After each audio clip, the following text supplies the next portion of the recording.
Assalamualaikum warahmatullahi wabarakatuh. Bismillah, alhamdulillah, wassalatu wassalamu ala rasulillah wa ala alihi wa sahbihi wa mawalah wa la hawla wa la quwata illa billah.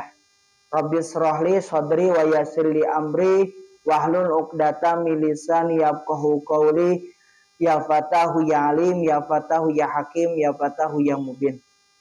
Allahumma faqihna fid din warzuqna fahman nabiyyin wa hifdzal mursalin wa ilhamal malaikatil muqarrabin bi rahmatikal wasi'ata ya arhamar rahimin.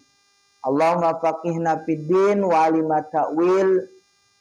Pemirsa dimanapun Anda berada, pertama-tama marilah senantiasa kita panjatkan puji serta syukur kehadirat Allah yang Maha Ghafur. Salawat serta salam senantiasa terlimpah curah kepada junjungan kita Nabi besar Muhammad sallallahu alaihi wasallam. Tak lupa kepada keluarganya, sahabatnya, mudah-mudahan senantiasa sampai kepada kita umatnya, mudah-mudahan sampai kepada kita umatnya dan mendapatkan syafaat dari Nabi sallallahu alaihi wasallam. Pemirsa dimanapun Anda berada, dalam kesempatan yang berbahagia ini kita masih dalam kajian kitab Safinah, masuk kepada waktu-waktu yang diharamkan untuk mengerjakan sholat di dalamnya. Bismillahirrahmanirrahim. Qala musannifu rahimahullahu ta'ala nafa'anallahu bihi bi'ulumihi wa barakati wa asrarih bidara ila anqal Allahumma sakil lana kutuba kullaha. Al-awqatu allati tuhramu fiha as-salatu. Paslun utawi iki iku pasal sawiji tahrumu haram opo as-salatu salat allati laisa kang ora ono laha sababun. Ora ono iku kedue salat opo sababun sabab mutaqaddimun wala muqarinun fi khamsati awqatin inda tulu isyamsi hatta tartafi'a qadra rumhin wa indal istiwa fi ghairi yaumil jum'ati hatta tazula wa indal firari hatta tagruba wa ba'da salati subhi hatta tatlu'a asyamsu wa ba'da salati asri hatta tagruba sakatatus salati pasrun utawi iki ku pasal sawiji. Sakatatus salati sittatun baina takbiratil ihrami wa du'ail al-iftitahi wa baina du'ail iftitahi wa ta'awud wa bainal fatihati wa ta'awudi wa bainal fatihati wa ta'awudi wa bainal akhiril fatihati wa amina wa baina amin wa surati wa baina surah war ruku'i. Pemirsa dimanapun Anda berada, kita masuk kepada pembahasan waktu yang diharamkan sholat, ya. Kapan saja deh waktu yang diharamkan sholat. Adapun pengharaman sholat yang tidak mempunyai sebab mutaqaddam seperti qada atau sebab yang membarengi, contoh seperti sholat gerhana, ya. Ada sholat, ada waktu-waktu yang membarengi. Itu ada 3. 1, ketika terbit matahari sampai di atas 1 tumbak, yaitu 375 cm, ya. Tegasnya sebelum waktu sholat duha. Nah, ini waktunya itu disebut qadra rumhin, itu 1 tumbak itu mencapai 20 menit saja. Artinya ketika tadi antara terbit matahari sampai menuju sebelum duha itu 20 menit saja. Itu biasanya disebut dengan sholat isyraq, ya. Sholat isyraq dilakukan tadi 20 menit saja. Kalau sudah 20 menit, ya, setelah terbitnya matahari itu disebut sholat duha. Jadi masuknya itu sholat duha, ya. Usolli sunatan duha itu bisa dikatakan duha awal. Sebetulnya isyraq pun ada yang mengatakan tadi duha awal sebetulnya, ya. Nah, itu tadi di waktu yang pertama. Nah, maka ketika tadi dalam waktu tersebut itu tadi terbit matahari sampai tadi menjelang waktu sholat duha, ya. Yang kedua ketika waktu istiwa selain dari waktu Jumat ya, artinya sebelum waktu zuhur. Nah ini tidak diperbolehkan sholat, haram ya. Jadi tidak diperbolehkan sholat yang pertama tadi dari subuh sampai tadi terbit matahari itu. Yang kedua ketika sebelum duhur itu nggak boleh sholat ya, sebelum duhur itu. Contoh misal tadi 10:30 ya, kecuali selain hari Jumat ya, kecuali hari Jumat. Kalau hari Jumat itu tidak apa-apa ya. Kemudian setelah waktu subuh sampai terbit matahari ya. Kalau tadi ketika terbit matahari, maaf ya, 1 tombak sampai menjelang duha, maaf yang pertama. Yang kedua tadi sebelum duhur. Yang ketiga setelah waktu subuh sampai terbit matahari. Yang keempat yaitu setelah sholat asar sampai terbenam matahari. Baru yang kelima ketika kuningnya sampai waktu maghrib. Jadi kuning itu ya, kuning di atas itu, karena kuning itu sampai waktu maghrib tiba. Nah itu tadi salah satu waktu-waktu yang diharamkan di dalam mengerjakan sholat ya. Kemudian adapun rukun sholat yang berdiam ya, sakatat ya, sakatatu sholati, berdiam di dalam sholat itu ketika yang pertama itu ada di 6 tempat. Yang pertama berdiam antara takbiratul ihram dengan 2 iftitah ya. Yang kedua berdiam antara 2 iftitah dan ta'ud ya. Yang ketiga diam antara ta'ud dan 2 Fatihah. Yang keempat diam antara akhir Fatihah dan amin ya.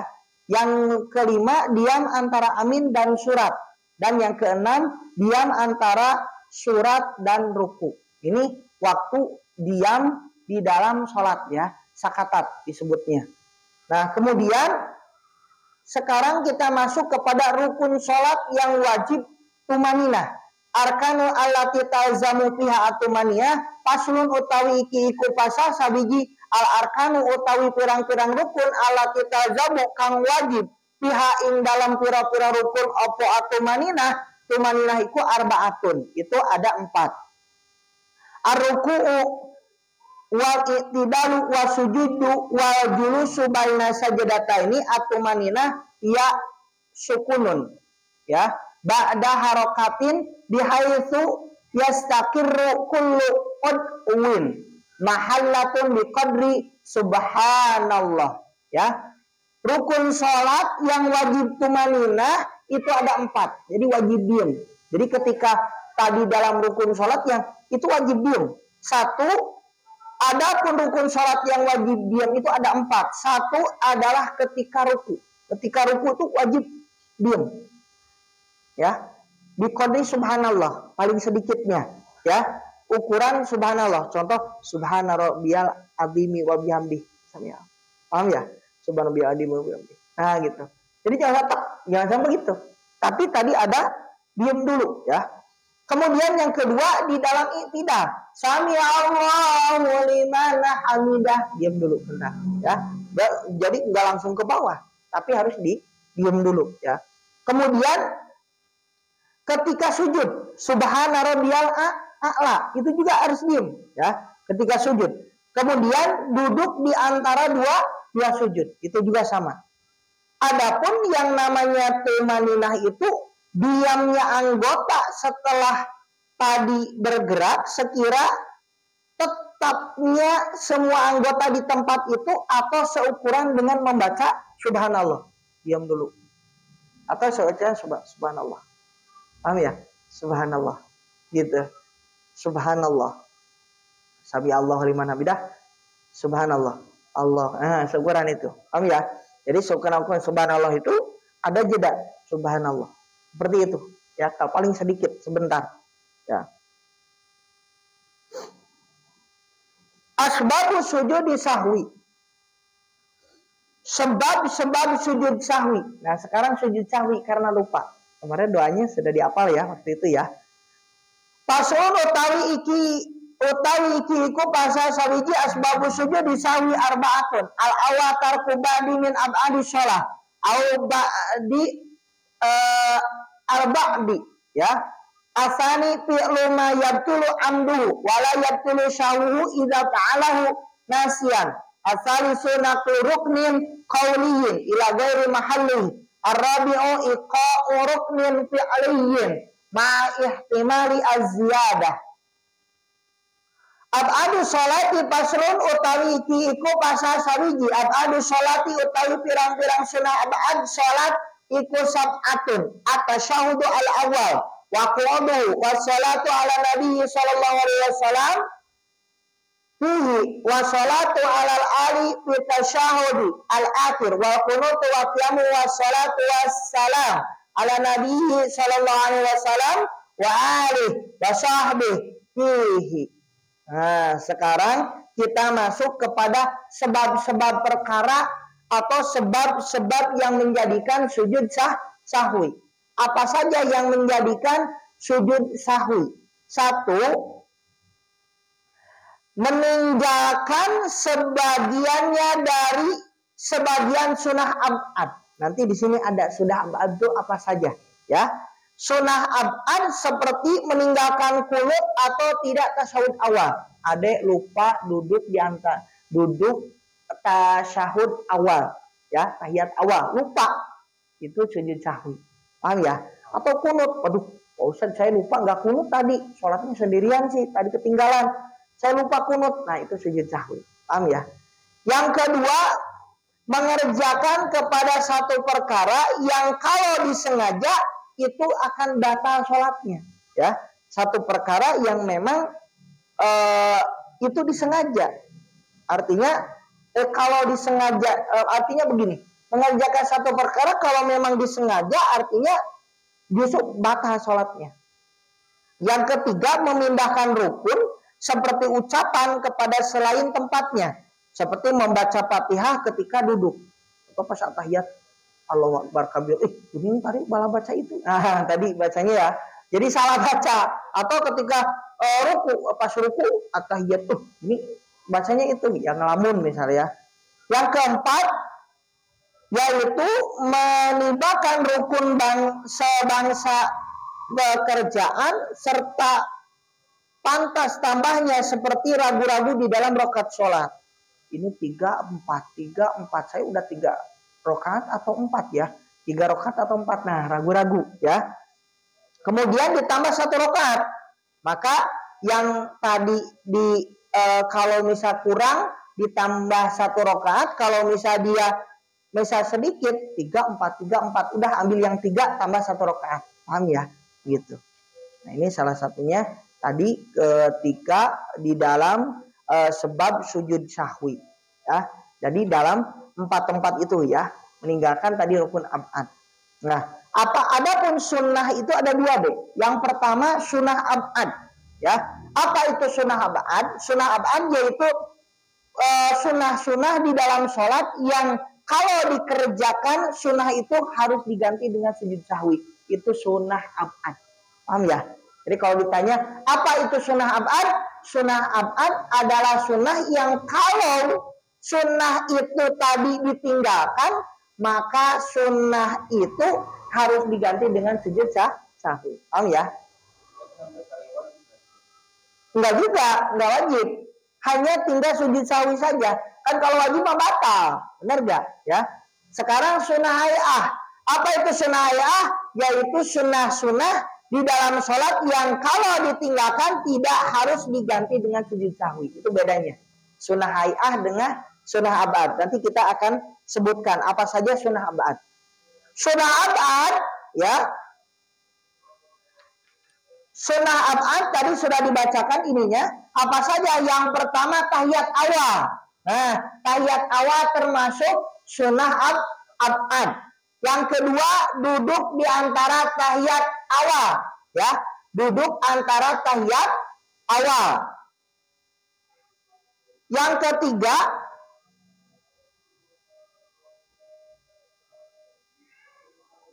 ketiga membaca sholawat kepada Nabi di dalam tahiyat awal, ya. Yang ketiga. Yang keempat membaca sholat kepada keluarga serta kepada sahabat di dalam tasyahud akhir. Yang kelima qunut. Yang kelima, ya. Yang keenam berdiri di dalam kunut, ya. Berdiri di dalam kunutnya tuh ya. Allahumma dini gitu kan. Amin amin. Yang ketujuh membaca sholawat dan salam kepada Kanjeng Nabi dan keluarga serta kepada sahabat di dalam kunut, ya. Membaca sholawat dan kepada Nabi dan keluarga Nabi dan sahabat ketika di dalam kunut. Nah, di sini sunnah abad itu kalau misal tadi ada ketinggalan tahiyat awal, itu termasuk sunnah abad, ya. Yang kedua duduk antara tahiyat awal. Yang ketiga membaca sholawat kepada Kanjeng Nabi, ya, Muhammad dan kepada sahabatnya di dalam tasyahud akhir. Yang kelima tadi membaca sholawat kepada Kanjeng Nabi ketika tahiyat awal. Yang keempat membaca sholawat kepada keluarga Nabi dan sahabat dalam tasyahud akhir. Yang kelima kunut. Yang keenam berdiri di dalam kunut. Yang ketujuh membaca sholawat, ya, dan salam kepada Kanjeng Nabi dan keluarga dan sahabat di dalam kunut. Itu yang dimaksud dengan sunnah abad, ya. Itu salah satu tadi yang dimaksud dengan apa itu yang dimaksud sunnah abad, ya. Tadi sunnah hay'ah sudah disebutkan dan sunnah abad juga tadi sudah disebutkan. Mubtilatus sholati, perkara-perkara yang membatalkan sholat. Paslun utawi iki iku pasal sawiji. Tabtulu sholatu,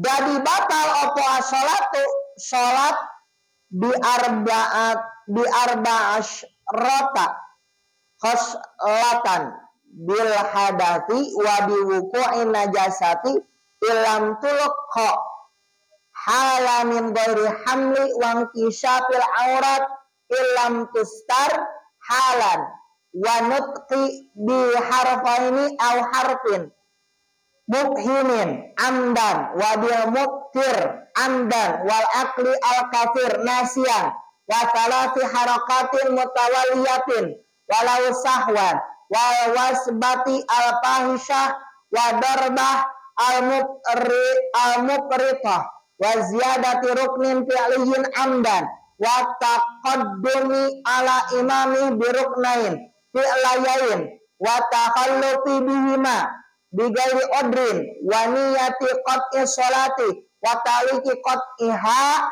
bisyai'in wa taraddudi fi qat'iha. Yang membatalkan sholat, artinya perkara-perkara yang membatalkan sholat itu ada 14. Apa aja deh? 1, dengan sebab hadas, baik itu hadas kecil atau hadas besar, itu membatalkan sholat. Yang kedua dengan sebab terjatuhi najis, ya. Jika dilempar pada waktu itu, seketika itu, serta tidak terbawa di dalam sholat, ya, artinya tidak langsung dilemparkan atau terbawa kepada sholat, ya.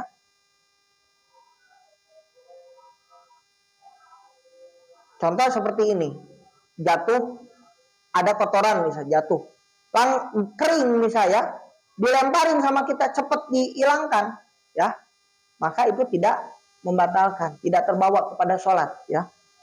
Yang ketiga terbuka aurat, kalau tidak ditutupi pada saat itu, terbuka aurat tidak langsung ditutupi, ya. Kalau langsung ditutupi ya enggak, ya. Tapi kalau terbuka batal. Mengucapkan 2 huruf atau 1 huruf, memberi paham makna dan disengaja. Contoh sengaja gitu ya. Kecuali kalau imam darurat, imam misal serak, ya. Nah, ketika mau baca itu beda lagi, ya. Kalau kita gitu kan sengaja, itu batal, ya, dengan sebab itu. Atau batuk disengaja batal itu, ya. Kemudian setiap perkara yang membatalkan kepada puasa, ya, dan disengaja. Contoh misal kita ada sisa makanan, dimakan sama kita, sholatnya batal, puasanya batal. Kalau disengaja, kecuali nggak disengaja, paham ya? Atau makan yang banyak, walaupun misal lupa dia, ya, sengaja makan. Yang ketujuh, bergerak 3 kali. Bergerak 3 kali, ya, walaupun bisa dia lupa, ya. Kemudian loncat dengan kencang yang dapat merusak kepada gerakan sholat atau adegan sholat tadi, ya. Kemudian memukul dengan keras, ya, dengan benar-benar gitu, benar-benar mukulnya, ya. Kemudian menambahkan rukun seperti pekerjaan, ya, dengan cara disengaja. Kemudian selanjutnya mendahului makmum, ya, kepada imam itu dengan 2 rukun. 12 niat memutuskan antara keluar dari sholat, dan 13 yaitu ingin memutuskan sholat kepada satu perkara. Yang ke-14 ragu-ragu dari keluar sholat atau tidaknya. Nah, ini deh perkara yang membatalkan sholat. Satu, dengan sebab hadas baik kecil atau besar, itu batal, ya. Yang kedua, dengan sebab ada najis, dia tidak cepat-cepat dihilangkan, ya, itu membatalkan. Kemudian terbuka auratnya kebuka, disengaja, ya, artinya aurat sengaja nggak langsung ditutup, batal, ya. Kemudian mengucapkan 2 huruf. Kemudian tadi 3 gerakan, ya. Nah, 3 gerakan. Tapi kalau misal begini,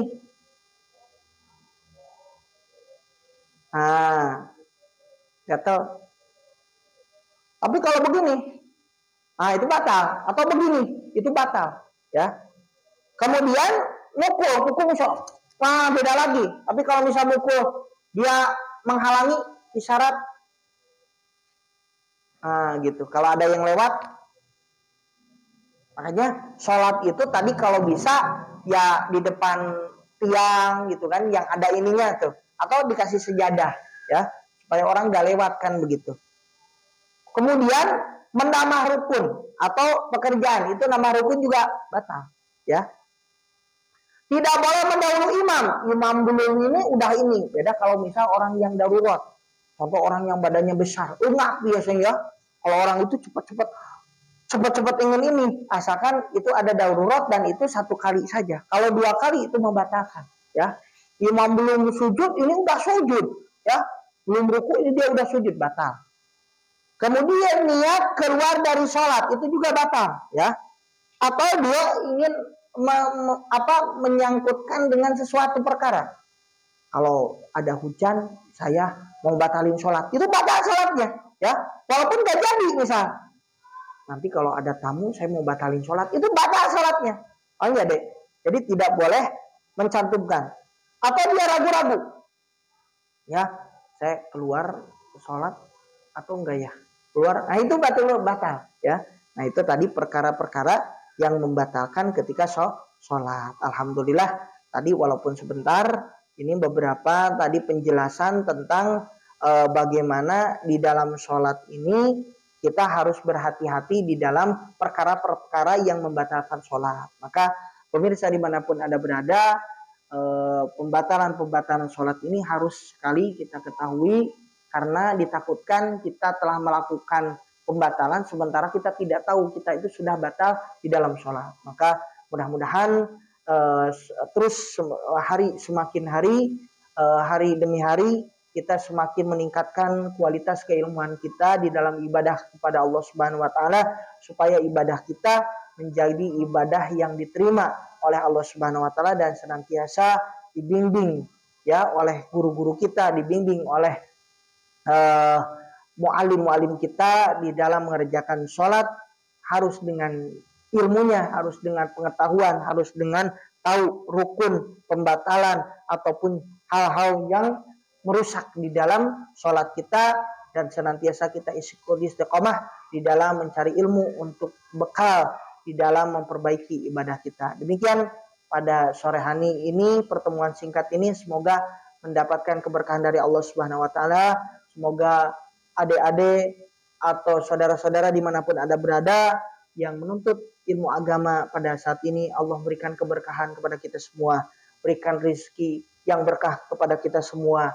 Puasa kita hari ini Allah Subhanahu wa taala terima puasa kita, amal ibadah kita. Allah berikan rezeki yang berkah, Allah berikan umur yang berkah untuk kita semua, anak-anaknya menjadi anak-anak solehah, dan kita semua menjadi anak-anak yang berbakti kepada kedua orang tua kita, dan menjadi sukses dunia dan akhirat, senantiasa dijauhkan dari penyakit-penyakit, dijauhkan dari bahaya, dijauhkan dari setiap apapun yang mengganggu kita, dari orang-orang yang zalim, dan menjadi istiqomah dan mendapatkan husnul khatimah. Demikian yang bisa saya sampaikan, kurang lebih mohon maaf.